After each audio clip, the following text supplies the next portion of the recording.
ಕೆಲವರಿಗಂತೂ ದಿನ ತಲೆನೋವು ಕಾಡಲಾರಂಭಿಸುತ್ತೆ. ಇದು ದೈನಂದಿನ ಕೆಲಸದ ಮೇಲೆ ನೇರವಾಗಿ ಪರಿಣಾಮ ಬೀರುತ್ತೆ. ನಿಮಗೂ ಈ ಸಮಸ್ಯೆ ಕಾಡ್ತಿದ್ರೆ ಇದಕ್ಕೆ ಕಾರಣ ಏನು, ಪರಿಹಾರ ಏನು ಅಂತ ತಿಳಿಯೋದು ತುಂಬ ಮುಖ್ಯ ಆಗುತ್ತೆ. ಕೆಲವರಿಗೆ ಪ್ರತಿದಿನ ತಲೆನೋವಿನ ಸಮಸ್ಯೆ ಕಾಡುತ್ತೆ. ಹೀಗಾಗಿ ಇದನ್ನು ಕಾಮನ್ ಅಂತ ನಿರ್ಲಕ್ಷಿಸ್ತಾರೆ. ಆದರೆ ಎಲ್ಲ ರೀತಿಯ ತಲೆನೋವು ಒಂದೇ ರೀತಿ ಇರೋದಿಲ್ಲ. ಕೆಲವೊಮ್ಮೆ ಇದು ದೇಹದಲ್ಲಿ ನಡೆಯುತ್ತಿರುವ ಸಣ್ಣ ಪುಟ್ಟ ಬದಲಾವಣೆಗಳ ಸಂಕೇತ ಆಗಿರುತ್ತೆ. ಇದರ ಸಮಯದಲ್ಲಿ ಇದು ಗಂಭೀರ ಆರೋಗ್ಯ ಸಮಸ್ಯೆಗಳ ಮುನ್ನೆಚ್ಚರಿಕೆ ಆಗಿರಬಹುದು.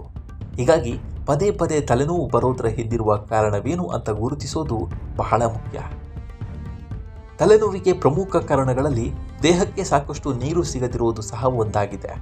ನಿರ್ಜಲೀಕರಣ ಮೆದುಳಿಗೆ ಅಗತ್ಯವಿರುವ ರಕ್ತ ಪರಿಚಲನೆ ಮತ್ತು ದ್ರವ ಸಮತೋಲನದ ಮೇಲೆ ಪರಿಣಾಮ ಬೀರುತ್ತೆ. ಇದು ತಲೆನೋವಿಗೆ ಕಾರಣ ಆಗಬಹುದು.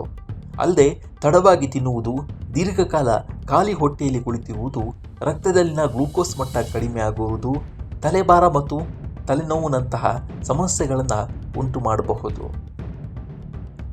ಇತ್ತೀಚಿನ ದಿನಗಳಲ್ಲಿ ಅನೇಕ ಮಂದಿ ಕೆಲಸ, ಅಧ್ಯಯನ ಅಥವಾ ಮನರಂಜನೆಗಾಗಿ ಗಂಟೆಗಟ್ಟಲೆ ಮೊಬೈಲ್ ಫೋನ್, ಕಂಪ್ಯೂಟರ್ ಮತ್ತು ಲ್ಯಾಪ್ಟಾಪ್ಗಳನ್ನು ಬಳಸ್ತಾರೆ. ದೀರ್ಘಕಾಲದವರೆಗೆ ಸ್ಕ್ರೀನ್ ನೋಡುವುದರಿಂದ ಕಣ್ಣಿನ ಮೇಲೆ ಒತ್ತಡ ಹೆಚ್ಚಾಗುತ್ತದೆ. ಇದು ಕ್ರಮೇಣ ತಲೆನೋವಿಗೆ ಕಾರಣವಾಗುತ್ತೆ. ಇದರೊಂದಿಗೆ ನಿದ್ರೆಯ ಕೊರತೆಯು ತಲೆನೋವಿಗೆ ಮತ್ತೊಂದು ಪ್ರಮುಖ ಕಾರಣ.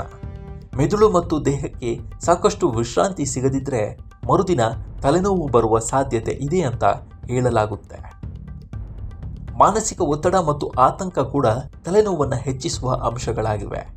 ಒತ್ತಡ ಹೆಚ್ಚಾದಾಗ ತಲೆ ಮತ್ತು ಕುತ್ತಿಗೆಯ ಸ್ನಾಯುಗಳು ಬಿಗಿಯಾಗುವುದರಿಂದ ತಲೆನೋವು ಅಥವಾ ಮೈಗ್ರೇನ್ ಉಲ್ಬಣವಾಗಬಹುದು. ಇದಲ್ಲದೆ ಗಂಟೆಗಟ್ಟಲೆ ಕೆಟ್ಟ ಭಂಗಿಯಲ್ಲಿ ಕುಳಿತು ಕೆಲಸ ಮಾಡುವುದರಿಂದ ಕುತ್ತಿಗೆಯ ಮೇಲೆ ಒತ್ತಡ ಹೆಚ್ಚಾಗುತ್ತೆ ಮತ್ತು ತಲೆನೋವು ಉಂಟಾಗುತ್ತೆ. ಪ್ರತಿದಿನ ಹೆಚ್ಚು ಚಹಾ ಅಥವಾ ಕಾಫಿ ಕುಡಿಯುವವರು ಕೆಫಿನ್ ಸೇವನೆಯನ್ನು ತ್ಯಜಿಸಿದರೆ ತಲೆನೋವು ಬರುವ ಸಾಧ್ಯತೆ ಇದೆ. ಇವುಗಳನ್ನು ಸಂಪೂರ್ಣವಾಗಿ ಕಡಿಮೆ ಮಾಡಿದರೂ ಸಹ ತಲೆನೋವು ಬರುವ ಸಮಸ್ಯೆ ಇದ್ದೇ ಇರುತ್ತೆ. ತಲೆನೋವು ಕಡಿಮೆ ಮಾಡಲು ಜೀವನ ಶೈಲಿಯಲ್ಲಿ ಕೆಲ ಬದಲಾವಣೆಗಳನ್ನು ಮಾಡಿಕೊಳ್ಳುವುದು ಸಹ ಅಗತ್ಯ.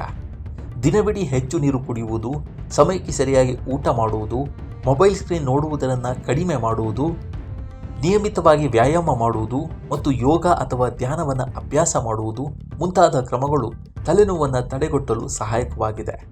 ಹೀಗಾಗಿ ಕೆಲಸ ಮಾಡುವಾಗ ಸರಿಯಾಗಿ ಕುಳಿತುಕೊಳ್ಳುವುದು ಸಹ ಮುಖ್ಯವಾಗುತ್ತೆ.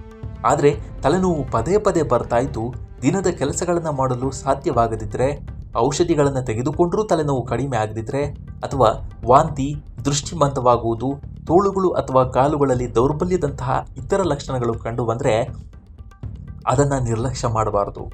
ತಕ್ಷಣ ವೈದ್ಯರನ್ನು ಸಂಪರ್ಕಿಸೋದು ಮುಖ್ಯವಾಗುತ್ತೆ.